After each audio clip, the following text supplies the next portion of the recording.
So think about the ultimate metric of dedication and tenure in your career for a second.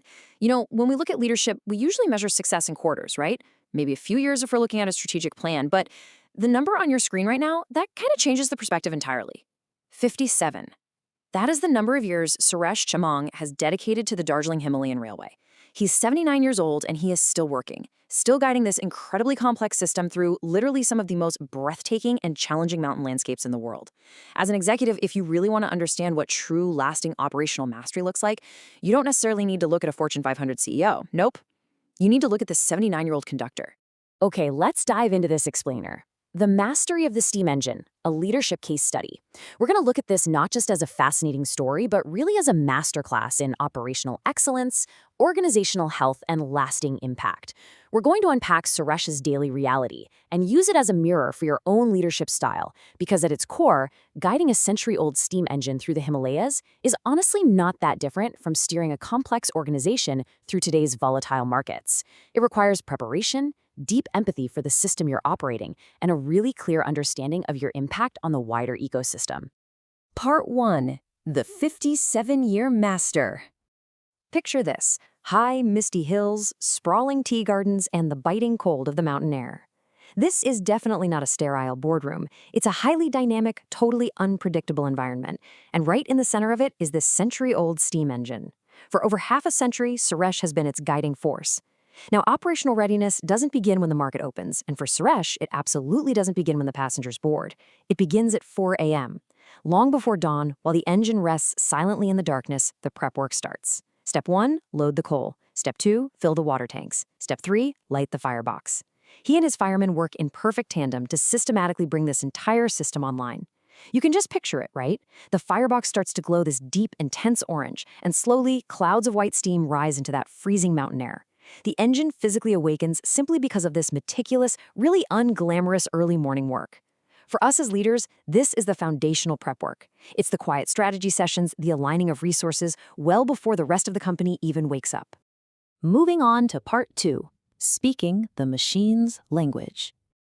Now, what's really interesting here is what happens when Suresh walks into that dark shed. He doesn't just see a hunk of metal. He gently places his hand on its cold steel body, and he actually greets it. He says, "Good morning, old friend."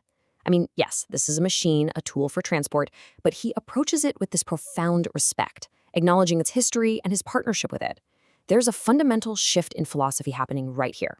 The typical corporate instinct, the standard management instinct, is to just drive the machine. You pull the levers, demand output, and force control. Driving a machine is about management and control. But Suresh explicitly explains that a steam locomotive is not driven, it's understood. And that is the difference between mere management and true leadership mastery.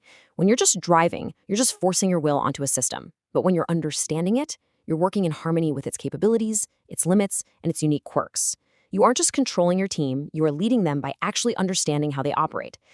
And how exactly do you achieve that understanding? Well, through intense, focused observation.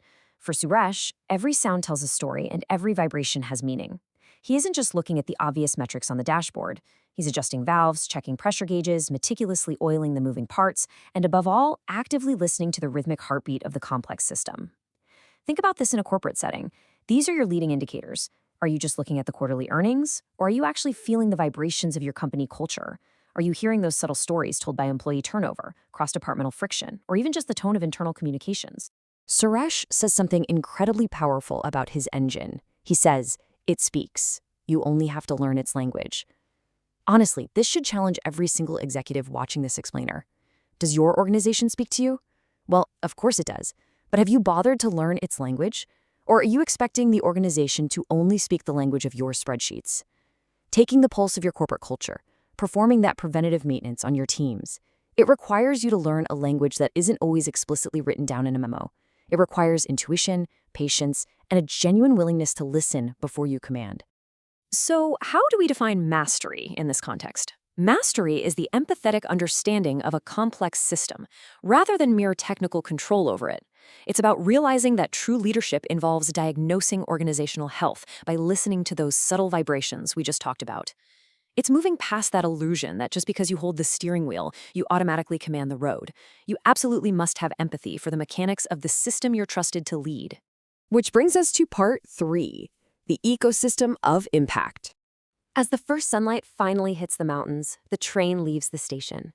It begins to climb slowly and deliberately through the forests, the winding curves, and the villages. It is now executing its purpose. That internal mastery we've been discussing, it's now moving out into the real world, interacting with its environment. Because a well-run system doesn't exist in a vacuum. As the train winds through the tea estates, it interacts with a hugely diverse array of stakeholders. We have the children in the villages, the local shopkeepers doing their daily business, and the tourists who have traveled from around the world. These are the people directly impacted by the daily reliability of Suresh and his engine. This is your ecosystem, your clients, your vendors, the local communities you operate in, and the industry at large. And look at the concrete reactions from these stakeholders. The children wave enthusiastically. The shopkeepers actually pause their busy days just to watch it pass by. The tourists are leaning out of the windows fully engaged and completely captivated by the experience. See, this isn't just about moving people from point A to point B. Consistent, empathetic, operational mastery creates a massive ripple effect of value. It creates joy, it commands respect, and it delivers an unforgettable experience. When your organization is running with that level of internal harmony, your external stakeholders feel it, they react to it. They become champions of your brand, just like those villagers cheering on the steam train. Part 4. Your leadership legacy. And this brings us to the most vital part of this explainer, connecting Suresh's 57-year journey straight back into your boardroom. It's time to talk about what you leave behind. We spend so much time putting out daily fires that we rarely step back to look at the track we've laid down over a lifetime of work. The reality of the broader market is that there is always going to be something faster, newer, and shinier. While modern, high-speed trains race across the rest of India, Suresh is still guiding a century-old engine. But guess what? That old whistle is the one that still echoes through the Himalayas for generations. There is a profound, lasting legacy in guiding an organization with deep, empathetic mastery. It's not always about being the fastest to market. Sometimes it's about being the most enduring, the most reliable, and the most deeply connected to your environment. Speed is a tactic, for sure, but legacy is an achievement.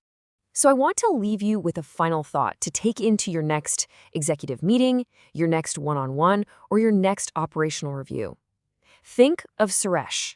Think of him placing his hand on that cold steel in the dark at 4 a.m. Think of him listening to the heartbeat of the machine. Now look at your own company and ask yourself, what language does your organization speak? And are you truly listening?